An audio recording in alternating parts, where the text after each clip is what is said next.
Bueno, vamos a continuar. Entonces, fíjense bien, vamos a hacer en la modelación dinámica de este sistema. Esto vendría siendo el equivalente a lo que es un termómetro.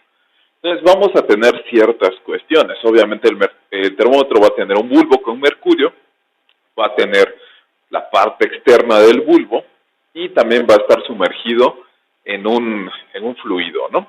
Ok. Entonces, vamos a identificar las entradas. Como entrada yo tendría la temperatura a la que yo voy a sumergir el fluido, voy a sumergir el termómetro de forma abrupta, y después voy a tener mi variable de salida que vendría siendo la temperatura. Ahora, ¿qué otras características tiene?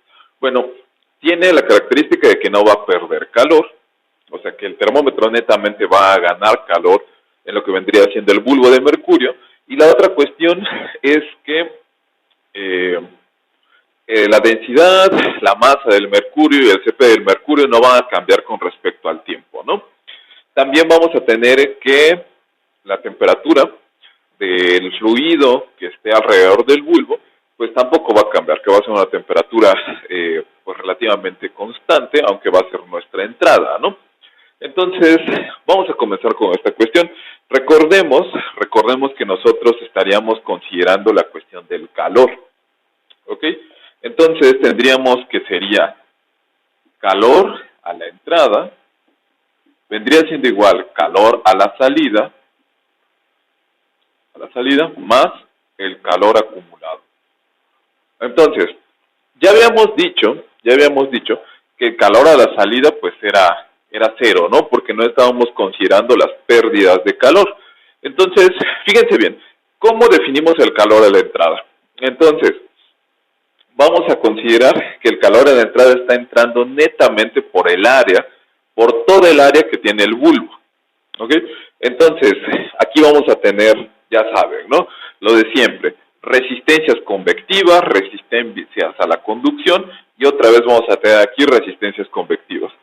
Afortunadamente tenemos el coeficiente global de transferencia de calor, entonces vamos a decir que el calor que entra vendría siendo igual a la diferencia de las temperaturas, ¿no? Por U por A. Entonces vamos a decir que es área por el coeficiente global de transferencia de calor que multiplica la diferencia de temperatura. Esta menos esta, ¿no? Que vendría siendo temperatura A menos la temperatura que me está marcando, o la temperatura que va a tener el bulbo de mercurio, ¿no? El mercurio en el interior del bulbo. Ok. Después, habíamos quedado que no íbamos a considerar la pérdida de calor en el termómetro, pero sí vamos a utilizar el término de acumulación. Entonces, fíjense bien, nosotros aquí vamos a tener una determinada cantidad de mercurio. Si yo quiero saber cuánto calor tiene ese mercurio, pues lo único que tengo que hacer es utilizar la de masa por Cp por delta T. Sin embargo, como yo no tengo un valor inicial y un valor final, o una temperatura de referencia, entonces yo solamente quiero evaluar la razón de cambio de la acumulación del calor con respecto al tiempo. En lugar de meter una delta T, yo estaré metiendo una diferencial. Entonces me quedaría masa por el Cp por la derivada de la temperatura con respecto al tiempo. Y ahí estaría, ¿no? Ok. Una vez que lo tenemos así, ¿qué es lo que tenemos que hacer? Bueno, pues nosotros podríamos agarrar y este término de área por coeficiente global, pasarlo, pues dividiendo. Entonces nos quedaría como masa Cp, área U, diferencial de la temperatura con respecto al tiempo. Ahí quedaría, ¿no? Entonces, fíjense bien, ¿qué es lo que vamos a hacer ahora? Lo que vamos a hacer es considerar esta cuestión. Vamos a agarrar y si se dan cuenta, mi ecuación diferencial ya está en su forma lineal.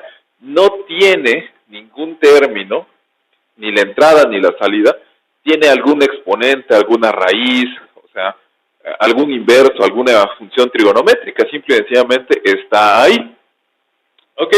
Entonces, como ya está en esta forma, ¿qué es lo que voy a hacer? Voy a agarrar y lo único que voy a hacer es pasarla a variable de desviación, en la cual yo sé que temperatura A en variable de desviación va a ser igual a temperatura A menos temperatura A en estado estacionario, temperatura en variable de desviación va a ser igual a temperatura menos temperatura en estado estacionario, y ya, vendrían siendo mis dos variables de desviación.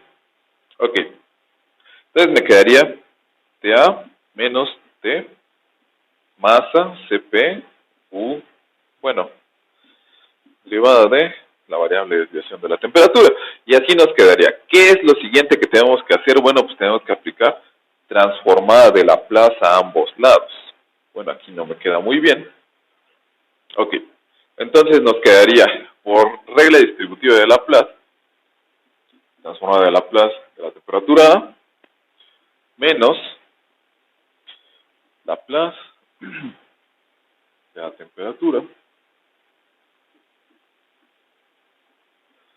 igual a masa por el CP por U por A, Laplace de la derivada de la temperatura con respecto al tiempo, ¿no? Ahí nos quedaría. Ok. Fíjense bien. Voy a agarrar, y para poder distinguir de uno de otro, nosotros usualmente estamos poniendo minúsculas y mayúsculas. Vamos a utilizar otra anotación. Simple y sencillamente voy a agarrar y voy a decir que yo cuando transformo del dominio del tiempo va a estar en función del tiempo, y cuando transformo del dominio de Laplace, pues simplemente le pongo un paréntesis y una S, y eso me indica que está en el dominio de Laplace. Entonces, aquí me quedaría TdS, después masa que multiplica el CP por U por A, y recuerden que cuando nosotros hacemos Laplace de una derivada, por nuestras tablas de Laplace, vamos a tener esta parte de acá, que vendría siendo S, que multiplica a mi variable en su dominio de Laplace, menos mi variable en su estado cero. Okay. Ahora, recuerden que todas estas las habíamos estado utilizando como variable de desviación, y en variable de desviación esto me va a valer 0. Perfecto, ¿no? Entonces, ¿qué es lo único que tengo que hacer? Separarlos, ¿no? Entonces me queda TA de Laplace, vendría siendo igual a todo esto, MCP UA, que multiplica S por TdS menos TdS. Ahí está. Entonces ya lo único que tengo que hacer es factorizar TdS. Bueno, aquí me comí esta parte, sí, TdS, y me quedaría masa por el CP UA, que multiplica S más 1. Ahí está. Entonces, fíjense bien, vamos a identificar. Recuerden que para hacer una variable, una función de transferencia, yo tengo que dejar lo que vendría siendo las salidas arriba, las entradas abajo, ¿no? Entonces habíamos quedado que la salida iba a ser mi temperatura, la temperatura del mercurio, y la entrada iba a ser la temperatura del fluido, ¿no? Entonces tengo que buscar la forma de que me quede así. TdS sobre temperatura del fluido vendría siendo igual a ¿qué? Para hacer esto, si yo necesito que se quede arriba, pues aquí lo dejo, y si necesito que quede abajo, pues lo paso dividiendo. Esto voy a bajar un 1 aquí, y esto me está estorbando, pues lo paso dividiendo, ¿no? De tal forma que voy a tener un 1 que multiplica a masa por CP por UA S más 1. Y ahí estaría. Entonces, aquí hay algo importante. Nosotros, ¿qué podemos identificar aquí? Nuestra ganancia es de 1. Y esto vendría siendo nuestra constante de tiempo. Ok, ¿qué es lo que nos está diciendo? Que cada vez que yo tengo un cambio de escalón de temperatura en el fluido que está rodeando el bulbo, yo voy a tener un cambio de 1 unidad en la temperatura de mi mercurio, ¿no? Entonces tiene sentido porque sería raro que cada vez que yo cambio la temperatura de aquí, tuviese, no sé, 2 unidades de temperatura, entonces estaría descalibrado este termómetro, entonces tendríamos por ahí algún error, ¿no? Entonces hasta aquí llegamos con la deducción de un sistema hasta cierto punto un poco más sencillo. No todos los sistemas se tienen que linealizar. Este es un caso en donde se queda un sistema lineal desde el inicio. Conceptos que vimos rápidamente: variable de desviación, balance de calor, transformada de Laplace, y por último, lo que vendría siendo nuestra función de transferencia. Recuerden, la función de transferencia no es otra cosa más que salidas divididos entre entradas. Aquí tendríamos nuestra ganancia, que es de 1, y aquí tendríamos nuestra tau.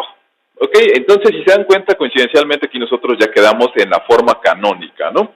En la cual tendríamos un coeficiente que multiplica S más 1, y arriba tendríamos nuestra ganancia. Entonces, hasta aquí dejamos el video. Espero hayan entendido, y les dejo un ejercicio.